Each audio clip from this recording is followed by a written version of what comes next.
Hi there, welcome to this video on interview questions for experienced Java programmers.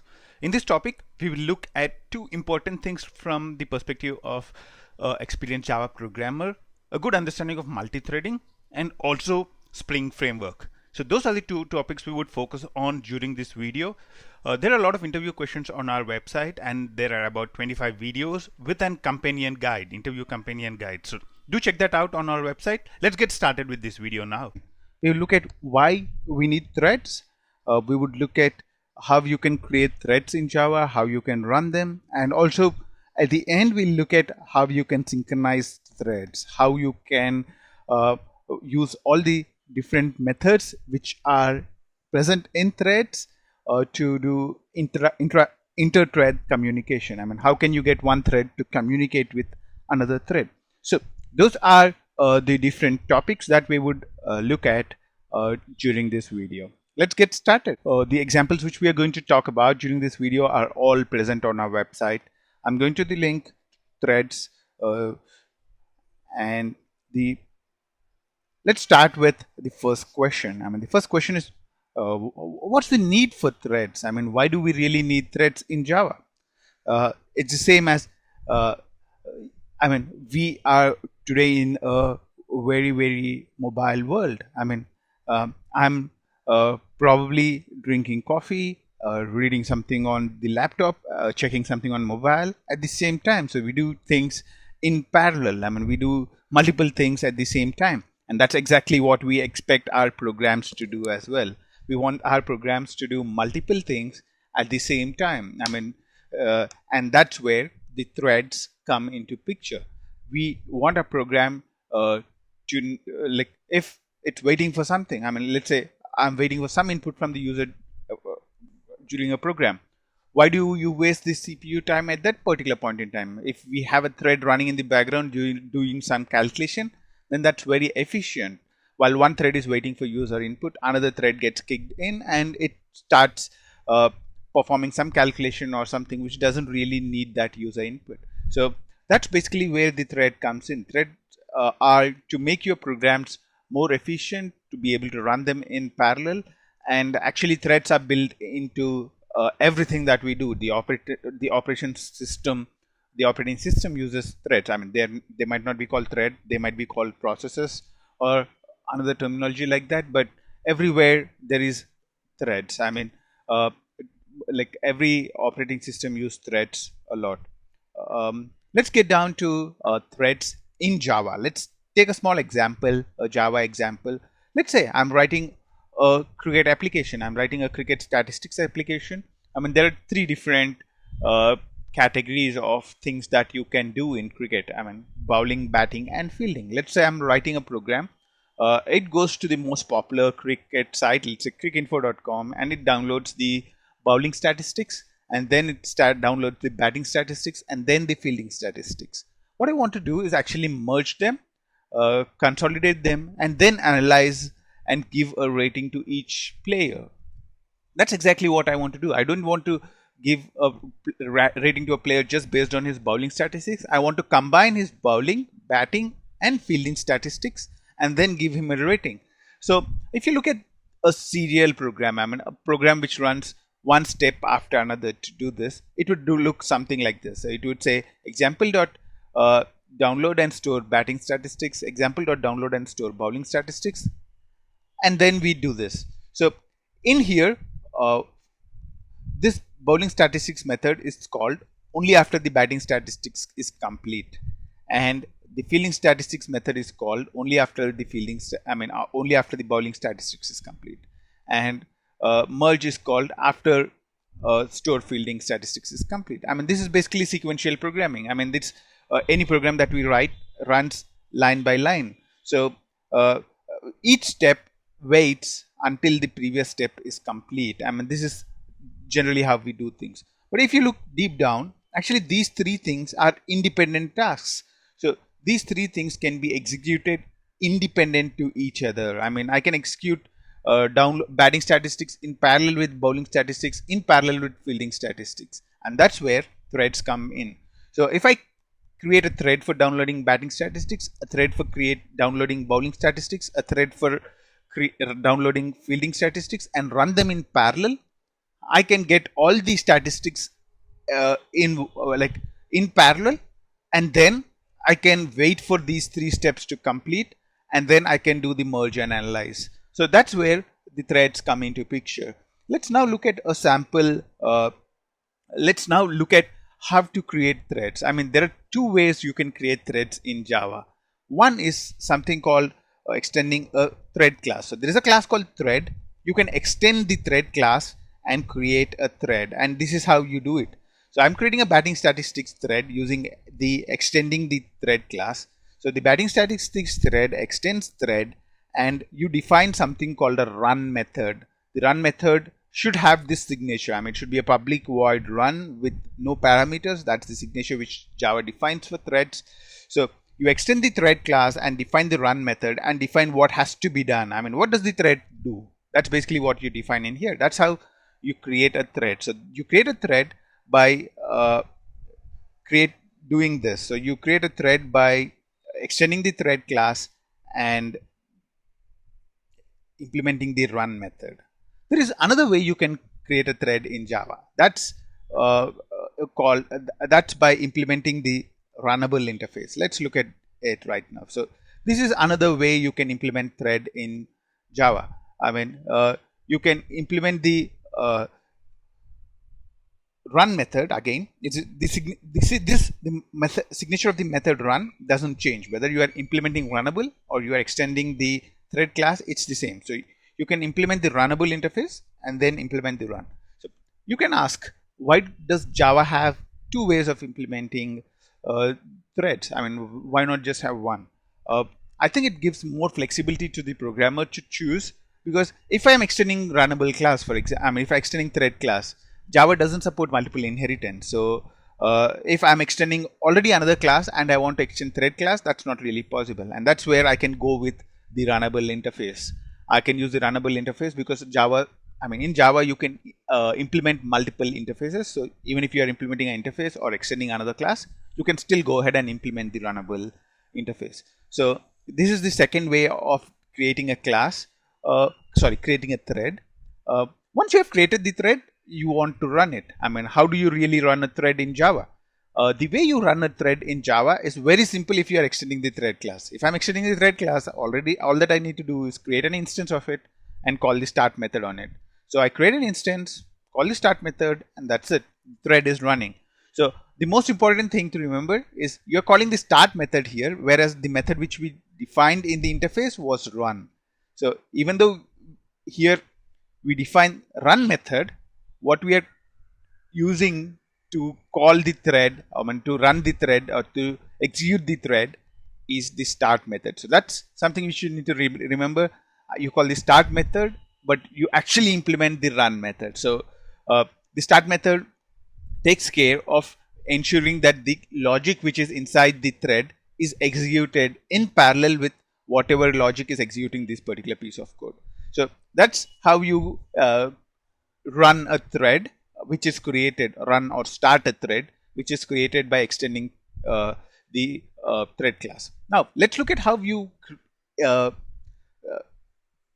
run a thread which is implemented using a runnable interface. The first thing you need to create, I mean, you cannot since it's implementation of the interface, there is no start method in it. So what we need to really do is we need to create a thread instance. So we need to create a thread instance, and and since we want to use this, we will create a thread instance passing that as an argument to the constructor. So to the thread, we pass the implementation of the runnable interface. So this bowling statistic thread, for example, was implementing the runnable interface. So I pass that as an input to the thread class constructor, and then I would be able to do the start. So a little different from how you do it with the when you directly extend the thread class.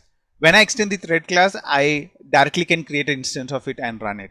If I'm extending the, I mean, if I'm implementing the runnable interface, then I would need to first create an instance of the thread class.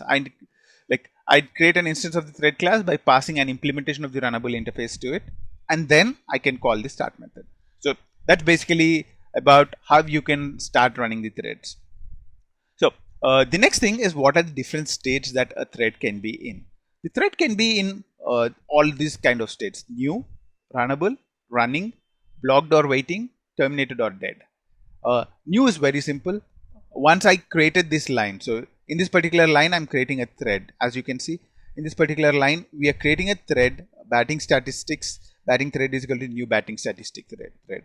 And in the line 2 we are starting it. So in line 1 the thread is in a new state. So it's not started running, it's just created, it's ready to run, but it's just created. That's when it's called new state. So that's the new state. When I call this start method and the CPU assigns, CPU starts executing this thread, then this thread goes into a running state. So once I call the running like start method and the CPU picks up this thread for running, then I would be in some state called running state. Let's say there are two threads running. Both threads are ready to run, but the CPU can execute only one thread at a time. So the first thread would be in running state. The second thread, it's ready to run, but it's not being run by the CPU, or it's not being executed right now. That's the runnable state. Runnable state is when a thread is ready to run, but it's not really having the CPU. It's not really being executed by the CPU at this particular point in time. That's called the runnable state. The next state is called blocked. Let's say I'm waiting for let's say a thread is waiting for a user input. That's when a thread is blocked. So the thread cannot be continued. We cannot execute the thread because the thread is really waiting for a user input, or it's waiting for some IO or some input output. So that's when the thread is called blocked. So in that state, the thread is waiting for some action to be performed. And once that action is performed, it would go into a runnable state. So once a thread completes its blocking action, then it gets into a runnable state, and then when it gets to the CPU, it goes into the running state. Once the thread completes its operation, once the thread completes executing the entire run method, then it goes into a dead state. So that's basically the state when the thread ends, and probably after a little time, the thread object is garbage collected. So those are the different states. So basically a thread starts, when I just have a new thread created here in line 1, it's new. When I start running the thread, when CPU starts running the thread, it goes into running state. Let's say there is another high priority task coming in at the same time. So CPU starts executing it. Then the thread went into a runnable state. If the thread is waiting for something to happen, then it's called blocked. It's into a blocked or a waiting state. And once you are in waiting state, once the waiting action is complete, you can go into again runnable state, and then again into running state. So a thread kind of cycles between all these states and finally ends up being in the terminated or dead state. So those are the different states which a thread can be in. Now let's move on. Let's move on now to priority of a thread. Let's say I want certain threads to have higher priority than other threads. I can do that by setting a priority on the thread by using the set priority method. So there is a set priority method which helps me to set the priority on the thread. So the thread's priority, the min priority is 1. There are already constants defined: max priority, min priority, and also normal priority.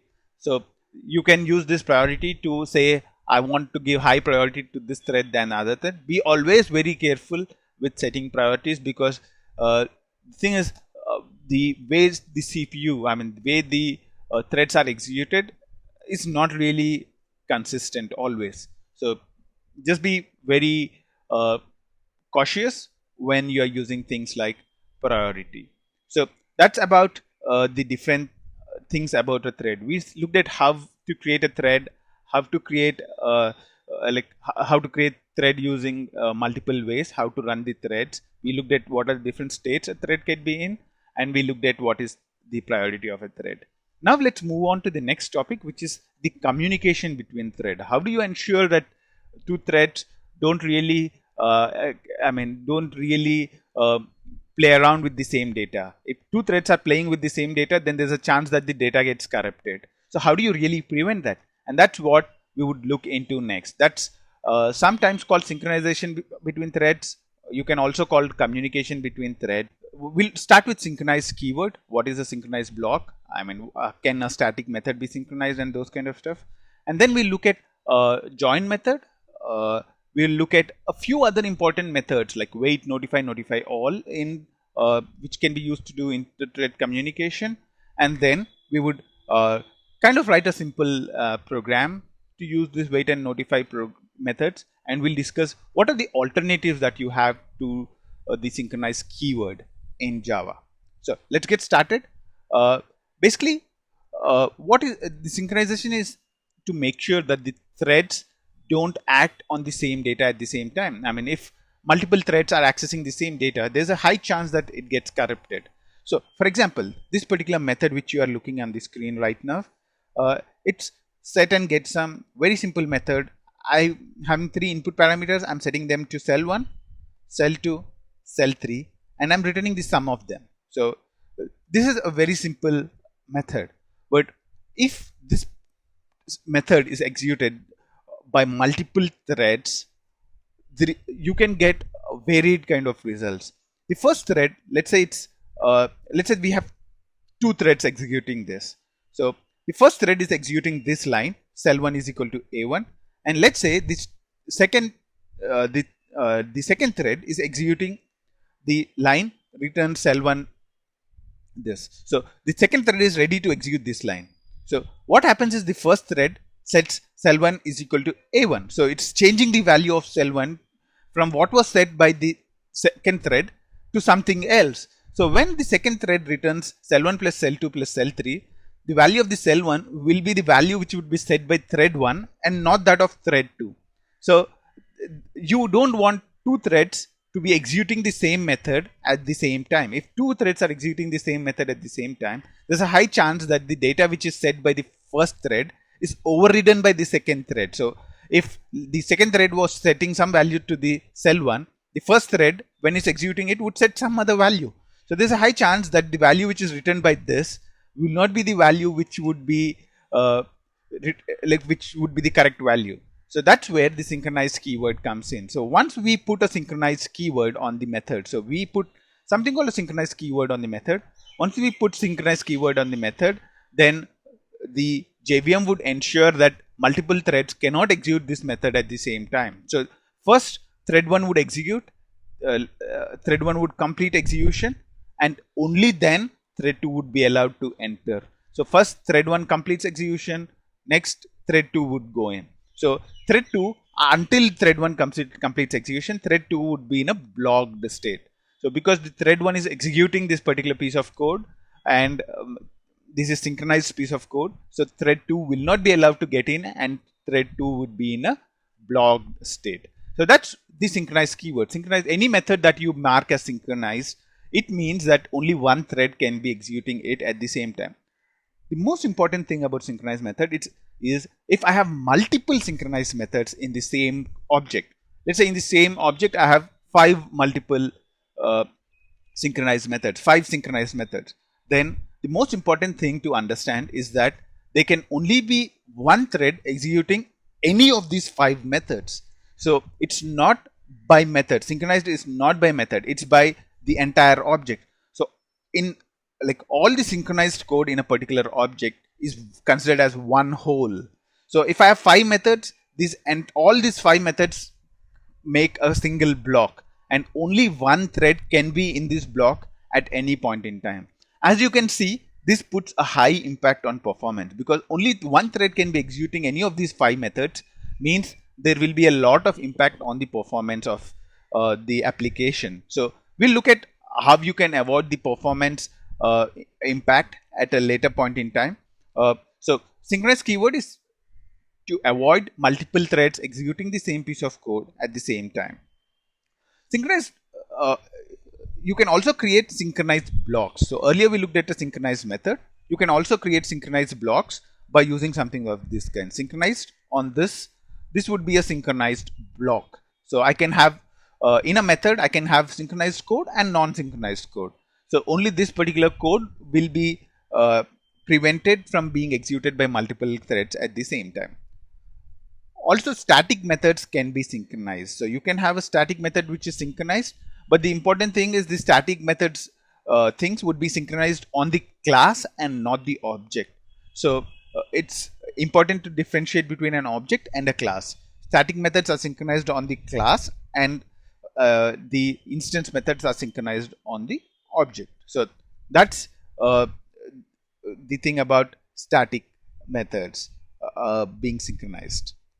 So let's move on to the next one. The use of the join method. Earlier in the batting statistics program, we created batting statistics, bowling statistics, and fielding statistic threads.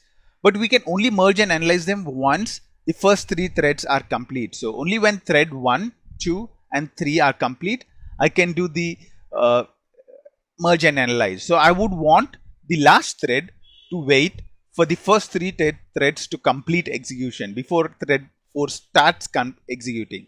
So that's where the join method comes in. So when I call a join method on the thread, so when I call thread 3 join, then what happens is this particular piece of code waits for thread 3 to complete execution. So it waits for thread 3 to complete execution, complete all its logic, and only then it would execute the next line of code. So this is called join method. Join method is used to wait for a thread to complete execution. So if let's say I'm creating 2 threads, one of the threads wants to wait for the other thread to complete, then I would call the other thread dot join. So when other thread completes execution, the current thread would continue execution. So that's the join method. And there are other methods in thread like yield. Let's say I'm in a thread and I think I have enough time in the limelight. I want to give execution time to another thread. I'll put a request to the JVM. I had enough time. Please give the CPU to something else. But it's just a request. The CPU might decide to execute the same thread again. So yield is to give control to another thread or give execution to another thread. Sleep is to make this thread sleep for some time. So I would want to sleep for some time to check if some action is complete. Then I would call the sleep method, and sleep method would help me to wait for a certain amount of time. So that's a sleep. What is a deadlock? A deadlock is when 2 threads are waiting for each other. So let's say thread 1 is waiting for thread 2 to complete, and thread 2 is waiting for thread 1 to complete. Then we are in a deadlock. The thread 1 never completes, thread 2 never completes, because they are in a mutually exclusive kind of situation. So this is called a deadlock. Next, we would move on to the inter-thread communication. We will look into the important methods: wait, notify, and notify all. Let's look at a small example to check wait, notify, and notify all. We have a calculator thread. So we have a thread which is called a calculator. So this calculator class calculates 2 things. One is it calculates sum up to million, and it calculates sum up to 10 million. And I want the main method to wait only until the sum up to million is calculated. I don't want to wait until 10 million is calculated. 10 million sum would take a long time to complete. The main method just wants to wait until the million is completed. So what it does is it starts the thread and it calls a wait method. So the main method creates the thread, starts the thread, and it's waiting for the thread. So now this like what main method is saying is I'll wait for the thread. So I'll wait for the thread. Now let's go and look at the code for the thread itself. If you look at the code for the thread, this is the run method which is executed. So it is doing this. So it's doing a calculate sum up to million, and then it's calling a notify method. The most important thing is first it calculates the sum up to million, and then it calls the notify method. When this thread calls the notify method, then all the waiting things are informed. The thread which is waiting is informed.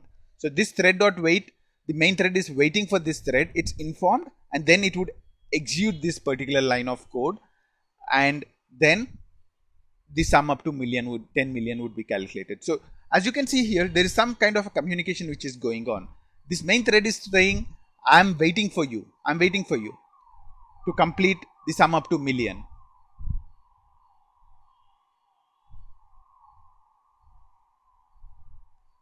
And the calculator, once it completed calculating up to million, is calling the notify method to tell the main method, I'm done calculating million. You go ahead and execute further lines of code. So you can go ahead and print the sum up to million. So this is some kind of an intra-thread communication going on. So the important methods here are wait. Wait is to say, I'm waiting for some notification from the other thread. And notify is the way the thread informs other waiting threads that I've done the action, you can go and continue with your stuff. So that's the thread and like wait and notify. There is also a method called notify all. If multiple threads are waiting for the same thread, let's say I have 5 threads and they are all waiting for thread 6 to complete, or thread 6 to complete some specific action in its logic. So in that case, thread 6 can call notify all, and then all the threads which are waiting will be notified. So thread notify is just to inform one thread. Notify all is to inform multiple threads that have completed some action. So that's basically the way intra-thread communication in inter-thread communication in Java happens, through wait, notify, and notify all. Spring is one of the most famous Java frameworks. We start with dependency injection and we see why Spring is so popular. I mean, why is Spring so popular? Why are so many projects using Spring? I mean, we look at what are the different modules which are present in Spring, and then we would look at different versions of Spring, the major features which are present in there, and we talk about things like auto wiring, annotation based configuration, and how does it happen, and we'll move on to things like stateful beans and stuff like that, and validations. We'll move on to aspect oriented programming, which is really a very good thing about Spring, and then we would move on to things like JDBC and how do you do test with Spring, and at the end we'll look at how you can integrate Spring with a set of different frameworks. Okay, that's quite a lot to cover. Let's get started. First, why is Spring so popular? Let's look at the most important feature of Spring. Now look at this particular piece of code. We have a client BOIMPL and it needs 2 classes. I mean, it needs product DO and a client DO. So these 2 classes that it needs are called dependencies. So because for the client BO to work, we need a product DO and a client DO. So these 2 are called dependencies. Dependencies are basically what are the things we depend on. I mean, this client BO IMPL is depending on product DO and a client DO. So earlier, before Spring, the way we used to instantiate classes was if I wanted to do I wanted to use a product DO here. So the way I would have written code would be new product DO IMPL. So I would do something of this kind, some implementation of this kind, and I would have to do similar kind of thing in here. So I would do a client DO IMPL in here. So this is the way I used to create stuff 10 years back. I mean, 10 years back when I was programming, this is the way I used to do this. Probably I would not do it here. Probably there would be a constructor. So probably there would be a public client BO IMPL constructor where I have this code in here. So I would have something of this kind. So now I would have something of this kind. So if I don't do it directly at the variable itself, then I would do something of this kind. So I would initialize everything as part of the constructor.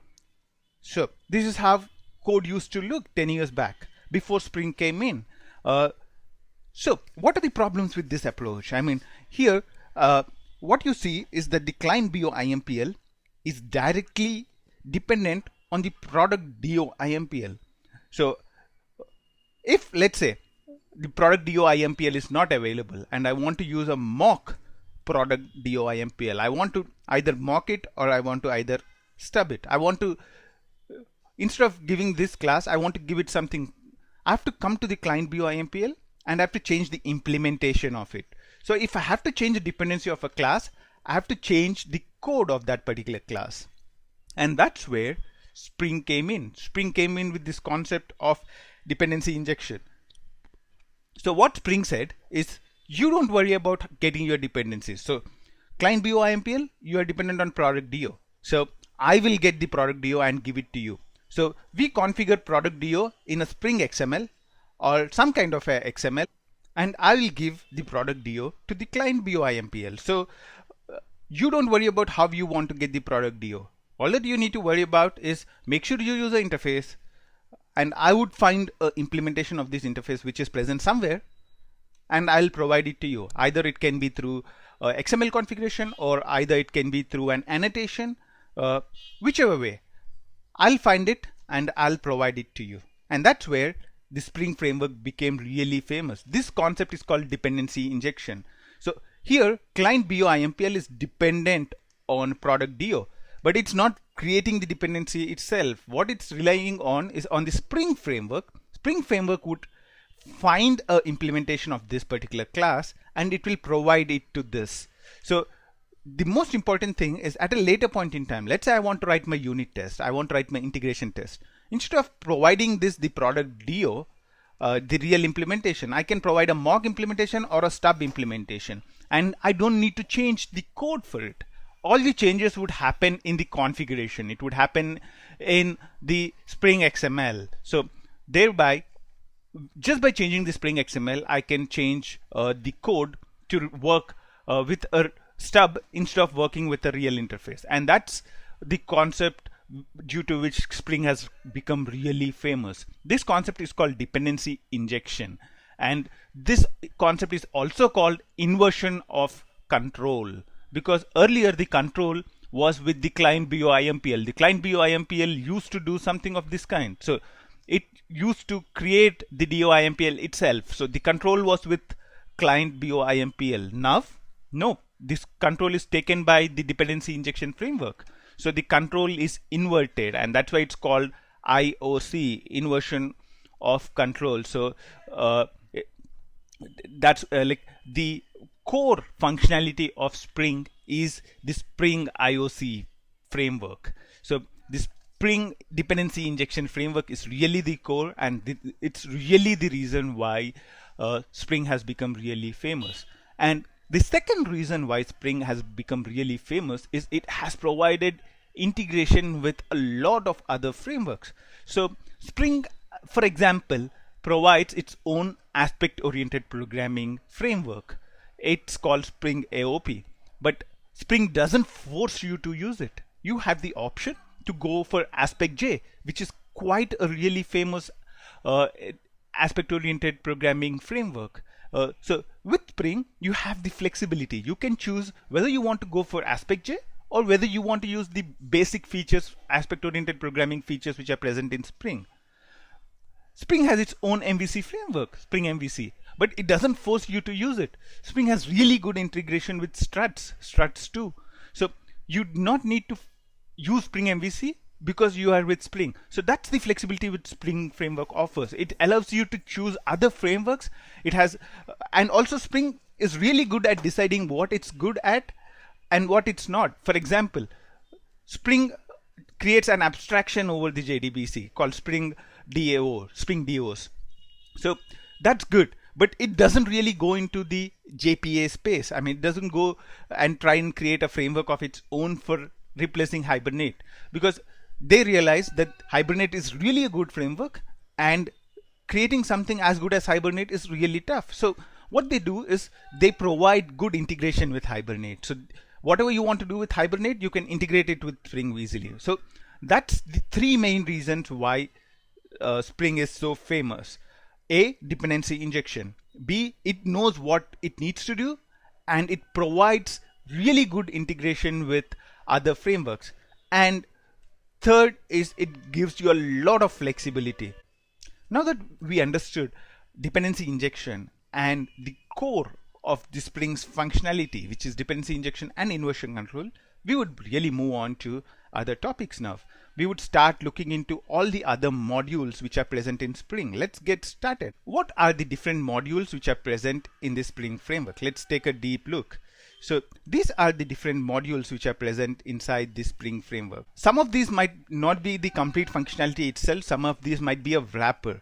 So Spring provides really good integration with data. I mean, when I talk about an application typically connects to a database, typically talks to other systems over JMS. So all these are really taken care of well in Spring. So it has Spring provides a wrapper around JDBC. Spring also provides really good integration with ORM frameworks. You can easily connect to things like Hibernate, Ibatis, and other ORM frameworks. Ibatis is not really an ORM framework. It's kind of a query mapping framework, but Spring does really good job there. It provides really good integration with Ibatis and Hibernate.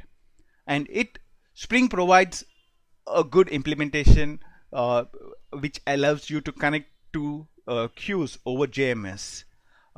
And the other important feature is Spring Transactions. Spring Transactions is really a good feature in Spring. You don't need to worry about global and local transactions.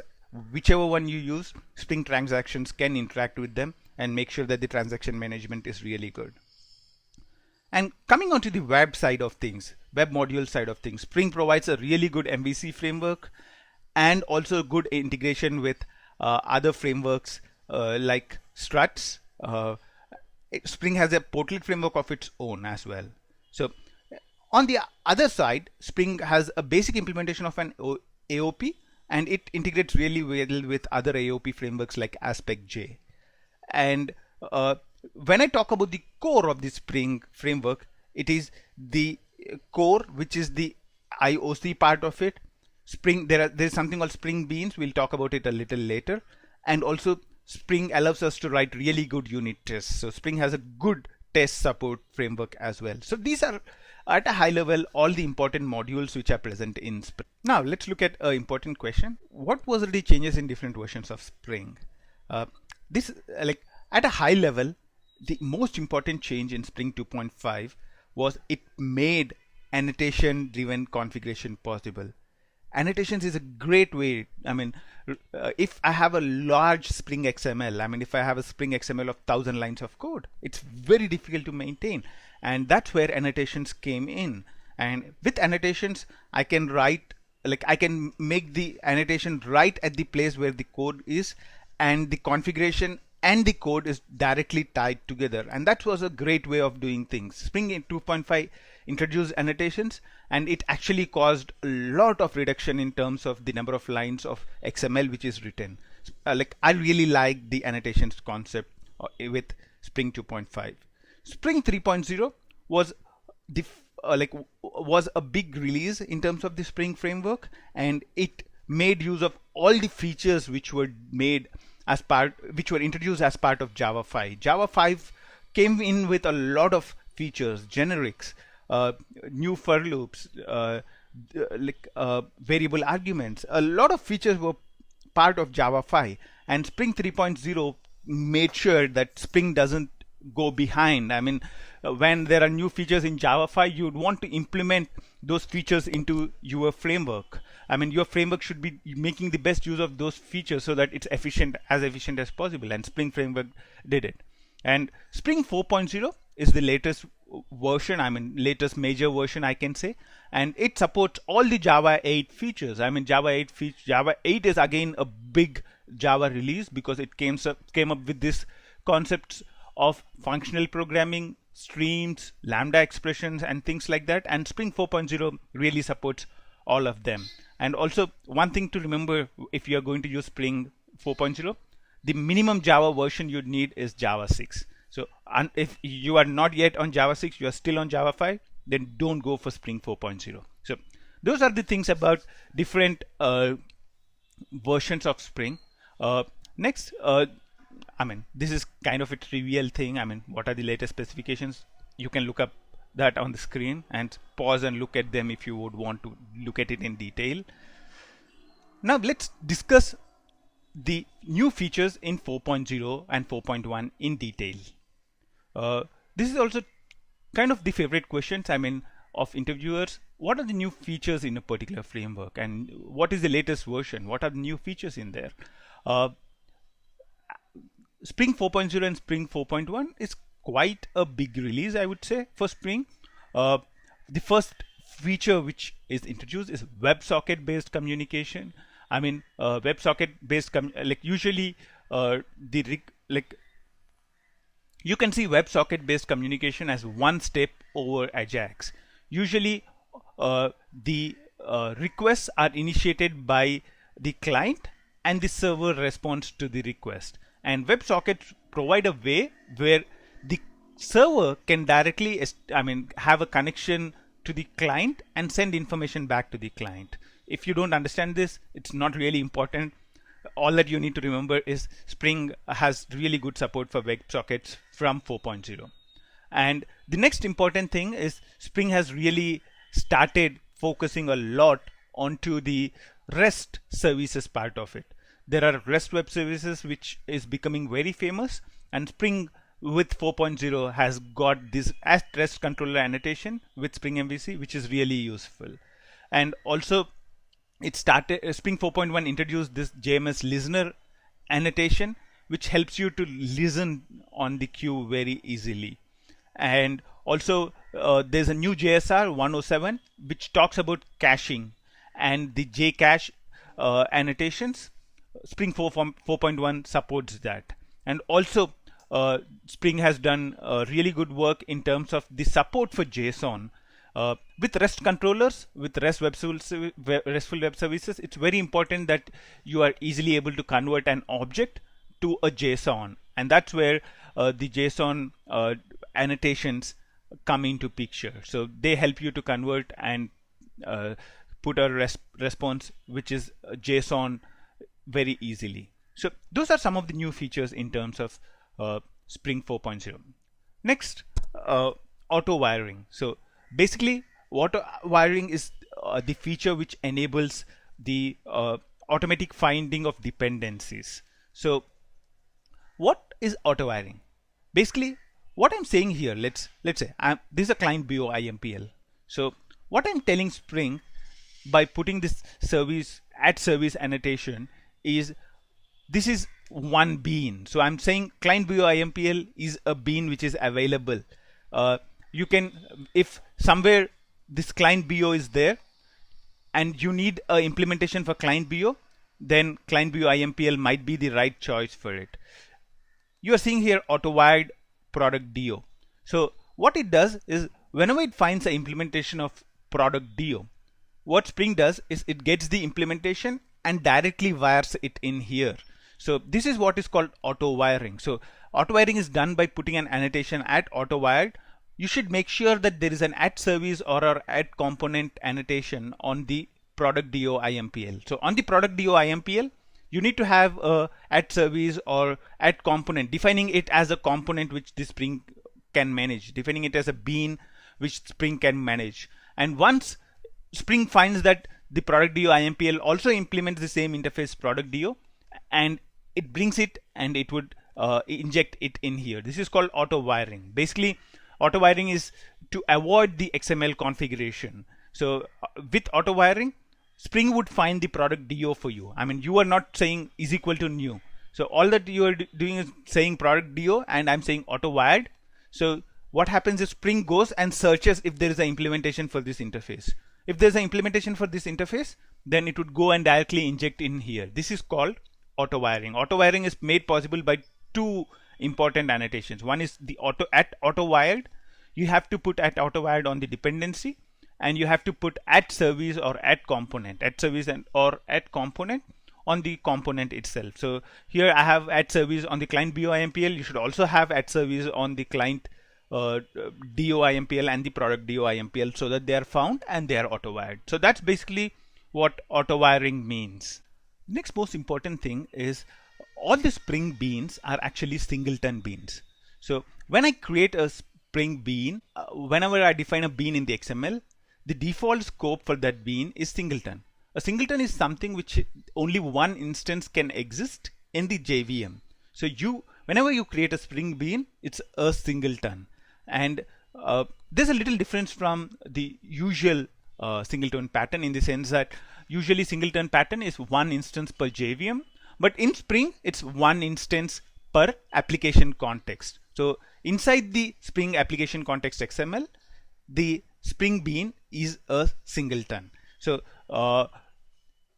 if you really don't want to use a singleton, and if you want to use different beans in the same application context, then you can use something called a prototype. So prototype would help you to avoid a bean being a singleton and being shared across every request. So you can put a scope is equal to prototype, then the prototype scope comes into picture, and there would be a different instance of bean created at every request. For each request for this particular bean, then a new instance of this bean would be created.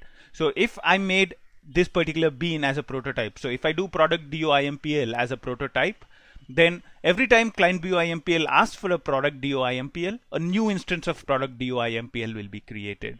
By default, the same instance of product DOIMPL will be reused again and again and again. By default, it's singleton. If you really want to make a change, you need to make it a prototype. This is not a really good example for prototype.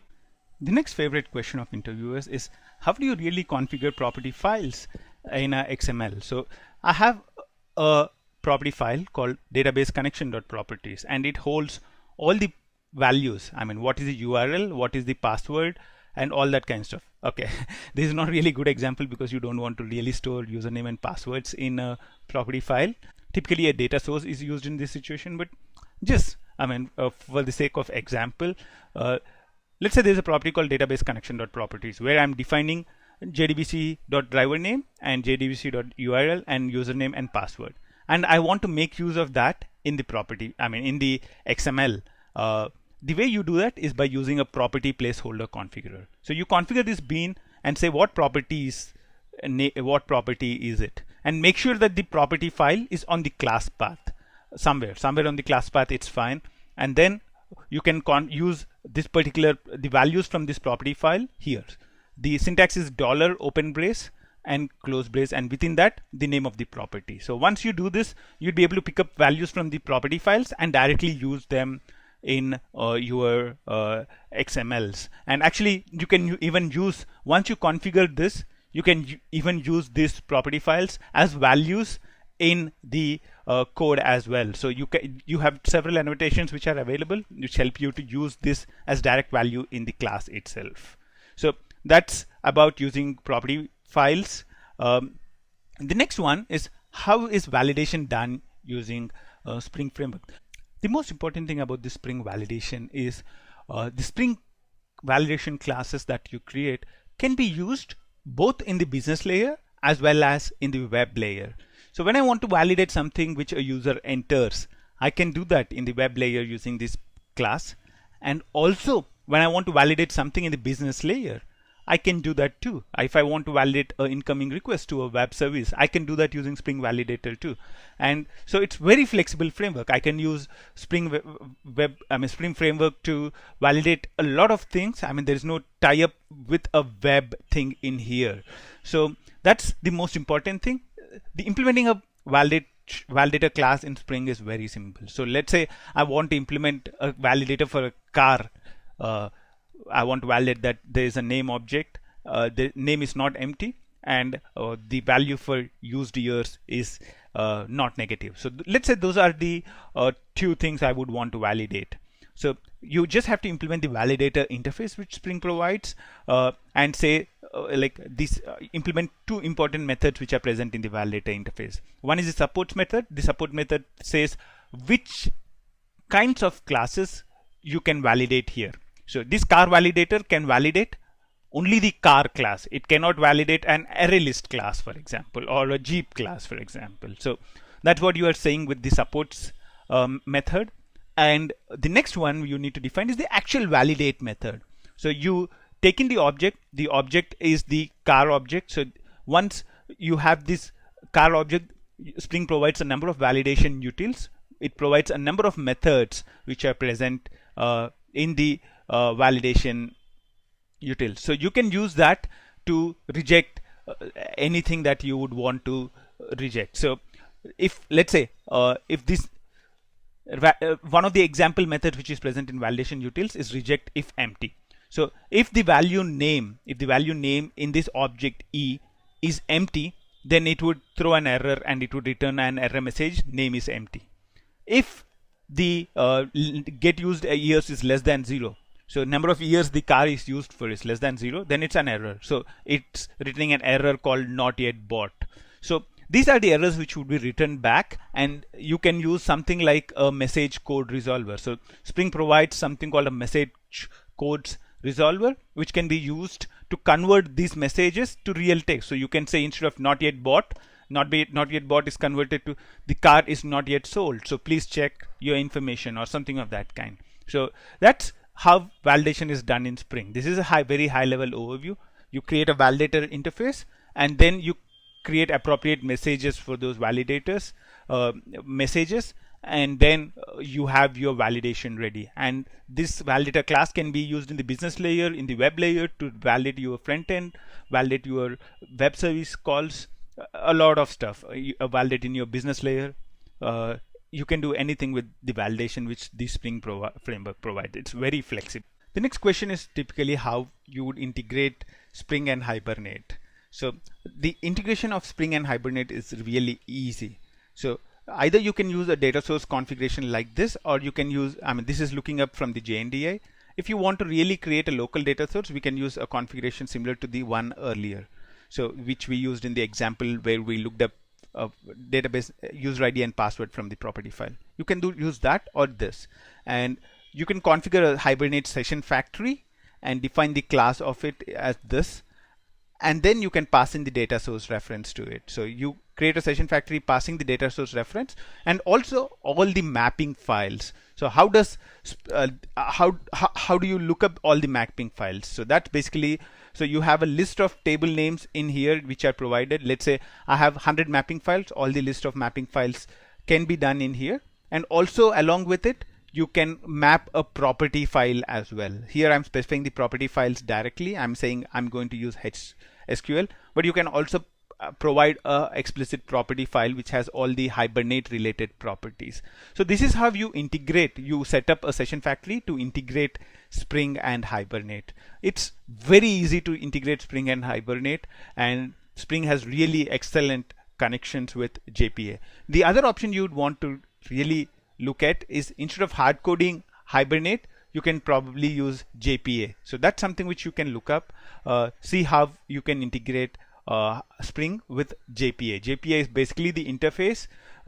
Java Persistence API is the interface which Hibernate implements. So JPA kind of defines the common API which all ORM, object relational mapping frameworks like Hibernate will implement. So you can look up JPA, and you can actually directly integrate Spring with JPA and use Hibernate as the implementation as well. That's an option as well.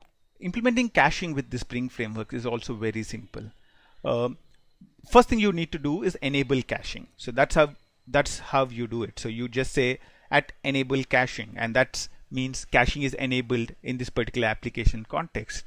This can also be done in the XML configuration as well, but like if you have a Java based configuration, then you can also define the annotation at enable caching, and it would enable caching. And then you can go and put the cacheable annotation, on all the things which you would want to cache. So here the find player method, the results from it would be cached. So the player ID would be the key, something based on the player ID would be the key, and the results would be cached. There are a lot of features to control this cache which are provided by Spring. One thing is conditional caching. You can say if the name.length is less than 32, only then cache it, otherwise don't really cache it. And also you can put something to the cache to update the existing value. So you can define a cache put annotation to say this value is already in the cache, but I would want to really update it. So that's what the cache put does. And you also have the feature of cache evict. That's basically to remove something from the cache. So let's say the delete player method is there, and delete player takes the player ID as the input. I can put an at cache evict on the delete player method so that I can remove the player from the cache. Otherwise, if the player is deleted and I have cached it, then there's a chance that when I call the find players method, it will take it from the cache and return it back, and that's not good to happen because the player is already deleted. So I can remove it from the cache by using the add cache evict annotation. So these are the features which are directly provided by Spring. You can also have a good integration of Spring with real caching frameworks. EHCache, OSCache. Spring really provides really good interfacing with caching frameworks. So you can enable the caching frameworks by saying, by using, for example, the example for EHCache is shown here, EHCache cache manager, and you are defining the thing in here, and you are saying the configuration is in with a bean named EHCache. So the configuration is here, and you can go here and set up the XML. So you can define what you want to cache, what you don't want to cache, when should it be evicted from the cache, what is the caching algorithm I would want to use, is it least recently used, all that kind of stuff you can define as part of the caching library. So these caching libraries like EHCache are really flexible, more flexible than the default implementation which is provided by Spring. Do look them up and see how you can do caching with them. So Spring really provides a really good integration with caching frameworks as well. Thanks for watching this video. Until next time, bye. I was recently preparing for interviews after a long time. I found it really hard. Core Java, Advanced Java, Web Services, REST Web Services, Collections, Threads, Struts, Spring MVC, Hibernate. I mean, the topic list was endless. I was like Sachin Tendulkar after he stopped batting for 5 years and he was asked to bat again. There are a lot of stuff that we need to refresh on before we attend an interview. I really had to prepare very hard for about 45 days before I felt confident about attending the interviews again. So I prepared a quick refresher, a 170-page interview companion book, along with a set of 25 videos which would help you to really quickly prepare for your interviews. If you're interested, do check those out on our website. Thanks for watching. Until next time.